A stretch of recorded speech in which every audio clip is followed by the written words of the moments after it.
இந்த கருப்பசாமி சிலையை யாராவது தொட்டாங்கன்னா அவங்க கல்லா மாறிடுவாங்க.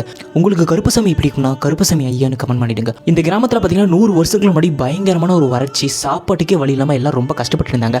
அப்போ அந்த ஊருக்கு ஒரு பெண் பிச்சைக்காரி வரா. அங்கே வந்து இந்த இடத்துல ஒரு வாக்கும் சொல்கிறா, உங்களுக்கு இந்த இடத்துல தண்ணியும் சாப்பாடு வரணும்னா ஒரு கருப்பசாமி சிலையை நீங்கள் மண்ணாலே உருவாக்கணும். அப்படி உருவாக்கி வணங்கினீங்கன்னா உங்களுக்கு தண்ணியும் சாப்பாடும் கிடைக்கும் அப்படின்னு சொல்லியிருக்கா. அந்த பிச்சைக்காரியை நம்பி கருப்பசாமியை மண்ணாலே உருவாக்குறாங்க. அன்னைக்கு இரவே அந்த பிச்சைக்காரி இறந்து கிடக்குறா அந்த கோயிலுக்கு வெளியில். அப்போ மழை பெஞ்சு அந்த மண் சிலை அப்படியே உயிரோடு இருக்கிற மாதிரி ஒரு சிலையவே அப்படியே இறுகி போய் ஒட்டியிருக்கு. அதுக்கப்புறமா அந்த கருப்பசாமி சிலை ஒவ்வொரு நாளும் ரொம்ப பெரிய அளவில் வாழ்ந்துக்கிட்டே போயிருந்தது. அதன் பிறகு அந்த ஊரில் யாராவது தப்பு செஞ்சாங்களாவோ இல்லை வெளியூர்லேருந்து யாராவது இங்கே தப்பு செஞ்சாங்களோ அவங்க சீக்கிரமாக இறந்து போகிறது அந்த ஊரில் வழக்கமாக நடந்துகிட்டே இருந்தது. அதுக்கெல்லாம் காரணம் அந்த கருப்பசாமிக்குள்ள இருக்க அந்த ஆயா, அதாவது அந்த பிச்சைக்காரி தான் காரணமாக. ஆளே இல்லாதப்ப அந்த கோயிலுக்கு யாராவது தனியாக போனாங்கன்னா அந்த சிலையிலேருந்து இதயம் துடிக்கிற சத்தமோ அந்த சிலை முழுக்க சூடாகிற மாதிரியும் ஆன்மா உயிரோடு இருக்கிற மாதிரியும் சில அறிகுறிகள் தெரியுமா. இதெல்லாம் பார்த்துட்டு அந்த கல்லை மீறி தொட்டாங்கன்னா அடுத்த 3 நாளில் அவங்க சிலையவே மாறிடுவாங்களாம். அதனாலேயே அந்த கோயில் யாரும் தீபமும் ஏற்ற மாட்டாங்க, அந்த கோயிலுக்கு இருக்கிற மண்ணையும் வீட்டுக்கு கொண்டு போக மாட்டாங்க, அந்த மண்ணை தொடவும் மாட்டாங்க.